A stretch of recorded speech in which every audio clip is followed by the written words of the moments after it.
Hello ladies and gentlemen, Green here, and it's about time we sat down and had a little bit of a talk about a topic that I want to address in a while. And also I haven't made any of those videos where we just talk about something in a while, and I kinda missed it, hope you guys missed it as well. So yeah, today we're going to talk about the new soul raids, and I'm going to talk about it only from a mechanics point of view.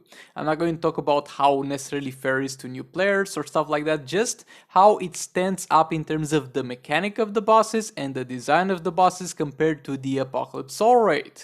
And with all that being said, let's get into it. So, before I get into the bad stuff and the criticism, I want to make a few things clear. First of all, it's very good that they add new content in the game, that's how you keep game alive, and Tier 1 is completable by more or less everybody. Like, it might seem hard now, but you'll eventually get the hang of it, and at the end of the day, even if you get trash rewards always, just as me, you'll get some free gems.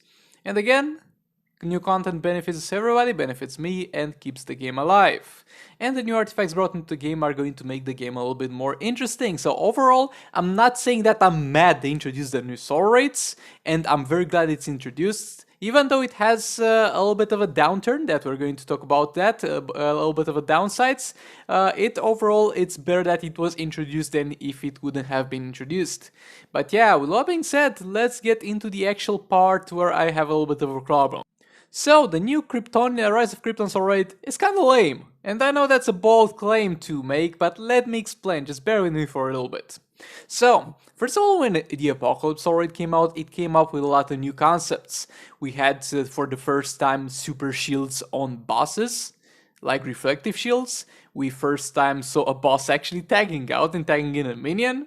We saw Dark Side one-shot your current character, so there were a lot of new concepts implemented there, and then it felt fresh. It felt like a fresh experience, even though at times it was hard, it was frustrating. Overall, it felt like a new experience and a fresh experience. And I never believed I would say this, but the new soul raid made me miss getting destroyed by the last of a Joker, or getting spammed with abilities by Darkseid when I made a mistake. Because the new soul raids don't really bring anything new to the table, and they are actually far less interesting than the previous soul raids. Let's break it down. Let's talk about the more notable bosses, for example. When you are in the first tier, we got Boss Gorilla Grodd, alright? It's got a reflective shield. That's going to be a pain in the ass to deal for new players, by the way. Why do you put a reflective shield boss in the first tier, dude? Like, they're going to get a hang of it eventually, but that's not a cool thing to do. So he's got a reflective shield, and he's got some minions that he summoned that die in one hit. They die so fast that I don't even know why they introduced the minions in the first place. So yeah, overall it's just the character, because the character itself had the shield anyway, and just to recycle content from the last ever Joker fight, without even getting out some gas or something. But no, I'm glad it doesn't get out any poison gas or something, because it's still tier 1, guys. New players are going to fight that. That's going to be their first big boss experience. But yeah, overall, Gorilla Grodd is kind of lame, but I would have actually preferred him to be a little bit more lame because he was in tier 1.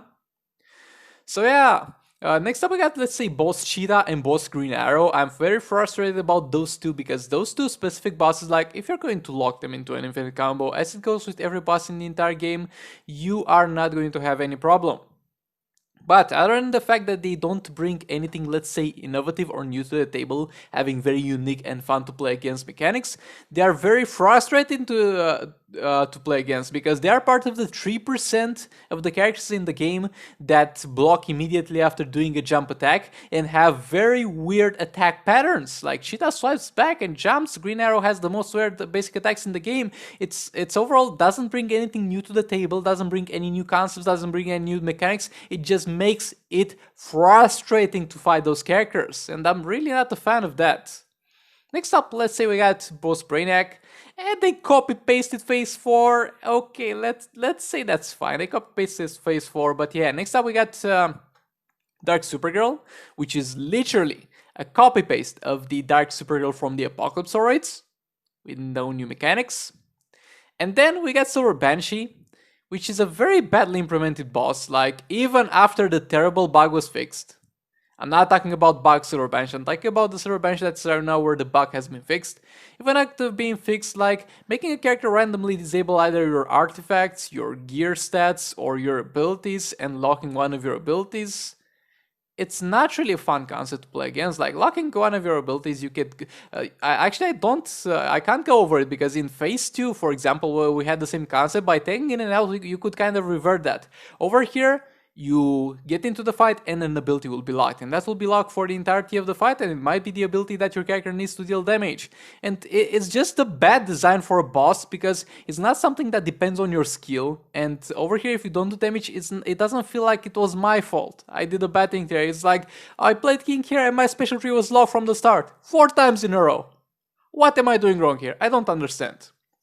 It's literally that kind of experience. Like, for example, last time with Joker, I died countless times to last Joker, but every time I died, I was like, there was something I could have done better. But when I get into a fight and my special tree is locked from the start on King, I'm like, what do you even want me to do here? And now getting into the last tier. Seriously? Boss Aquaman locking special 2 and special 3 of the characters?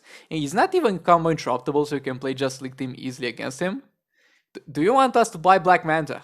Is that what you're saying? You can also play the Bad Manta team with the double tagging, double all-blade strategy with Gorilla Grodd and Catwoman, but yet again, Bad Manta team fully geared up and Black Manta is not something that a lot of people have access to.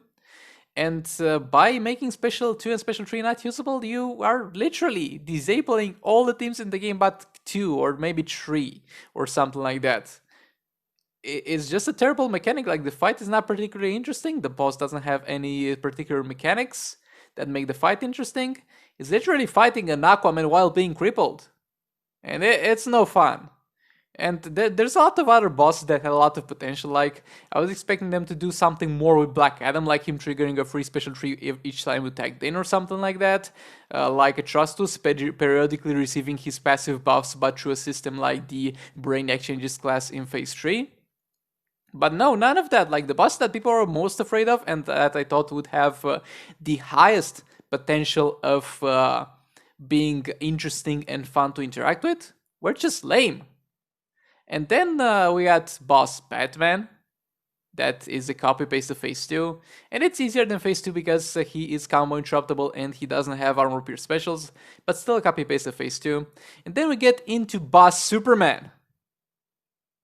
And boss Superman, being the entire face of the new Soul Raids event and being the last boss that you have to fight, can be summed up in one sentence. You deal less damage. Congratulations, such interesting mechanics over here. Such a fun to fight against boss. Like, he's got crit resistance, he's got dodge resistance, he's got increased defense, he's got a shield that doesn't work for now, but hopefully they'll not fix that. And other than that, he's got no new mechanics, no new interactions, he's not combo interruptible for him to be a little bit fun to play against. You are literally fighting an armored Superman that takes longer to kill. An armored Superman that takes less damage. How is this worthy of being the last boss? Like, you just put some purple coloring on an armored Superman, gave it all the resistance possible, except for the lethal resistance, because you want people to get some artifact reforges to get some lethal attack damage on their artifacts. By the way, that doesn't even work properly with lethal attack damage, but yeah, that's besides the point.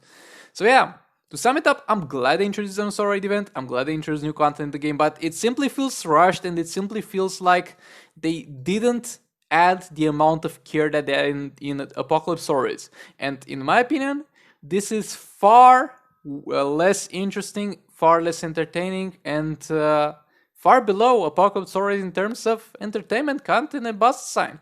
But yeah, as I said, this is just about boss design. It's not about being free or not being free to play necessarily. It's not about the new artifacts. But yeah, if you want me to talk about other topics in the future, make sure to leave them down below. Thank you so much for watching. Like, comment, subscribe if you enjoyed the video, like it if you dislike it, maybe hit that bell button. I'll see you all in the next one. Goodbye!